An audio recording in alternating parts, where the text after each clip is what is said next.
Hey Mustangs, in this video we're going to be reviewing how pedigree charts can be used to follow X-linked disorders through a family. So, first thing, refreshing our memory, the difference between autosomal disorders and X-linked disorders. So autosomal would be any disorder, whether it's dominant or recessive, found in chromosome pairs 1 through 22, or the first 44 chromosomes, we can say. So these are all the autosomes here. The first 44 are the autosomes.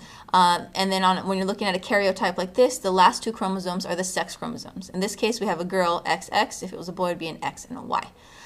So when we talk about X-linked disorders, it's a disorder where a gene is messed up in the X chromosome, and it can cause problems in the individual. It could affect proteins that are enzymes. It can affect proteins that evolve the structure of an organ. In any case, it's a disorder, and it's inherited through the X chromosome.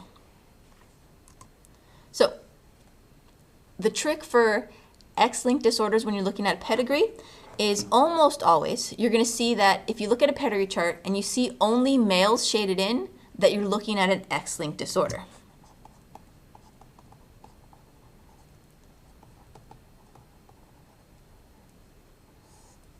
Luckily, most X-linked disorders are recessive,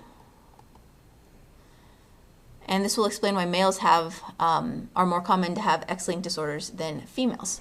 So when we're looking at X-linked disorders and we see that only males are filled in, then we need to assign the genotypes. Now, normally when we assign genotypes, we just write like two letters, like big A, little a, stuff like that. But when it's an X-linked disorder, it makes it more special. You have to do something different. So when we write the genotypes here, we write the X's and Y's. So if we're following an X-linked disorder, so let's say X big N equals normal, and X little n equals color blindness in this case. So we'll just put colorblind. Okay. Now, colorblind is probably the most common example of an X-linked disorder that you'll run into. There are other things like hemophilia, night blindness that are associated with X-linked disorders as well, but that seems to be the big go-to example that a lot of problems, I guess, that you'll see in biology will use.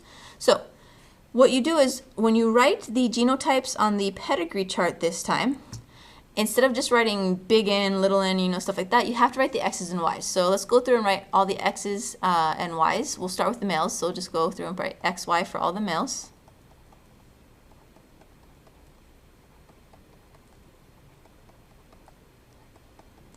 And then for all the females, human females are XX. So we have two X chromosomes. 44 autosomes, two X chromosomes. All right. Now that you have this, now we have to fill in the genotypes. Now, X-linked disorders, again, in the case of colorblindness, it's recessive. So anybody who's shaded in has colorblindness. So this male and this male have colorblindness. So we go X little n for him and X little n for him. If they had a big N, they would not be colorblind. They would not be shaded in. Now, every male who's not shaded in, they have a big N. So here, this guy, he's X big N. This guy is going to be X big N. Here, X big N, X big N, X big N. Now notice we don't put anything on the Y's because the X and Y are not a homologous pair. So there's a gene in here that makes proteins that allow you to see certain colors. There's no matching gene on the Y. They're not homologous. So we only put it on the X chromosome that we see here. And since males have XY, nothing goes on the Y.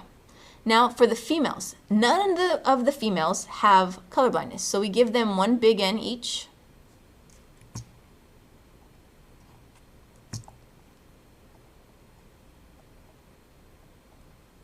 Okay.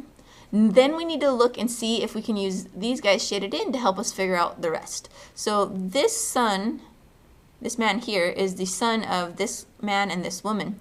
Now, he had to have gotten his wife from his dad. If you look, there's no way a woman can give a Y. So Y's always come from the dad. So he got his wife from his dad. His X must have come from his mom. So it's the same idea as before. One has to come from mom, one has to come from dad. So the dad gives the Y. The X with the little n must have come from mom. Then we look over here. We can use him to fill in the mom here. So we see he has an X with a little n. We know his Y came from dad. The X with a little n must have come from mom. Then we go down here, over here to this woman. She has a whole bunch of sons with big N. That doesn't guarantee that she's X big N, so we have to put her down as X big N, X little n as well. So she's an either or. We look at these daughters here. They have an X with a big N.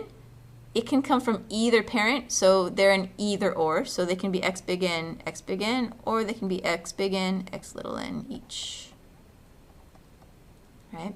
So the big thing, the big difference, main idea, what you want to do, what you want to take away from this is that if you see a pedigree with only males shaded in, it's X-linked disorder.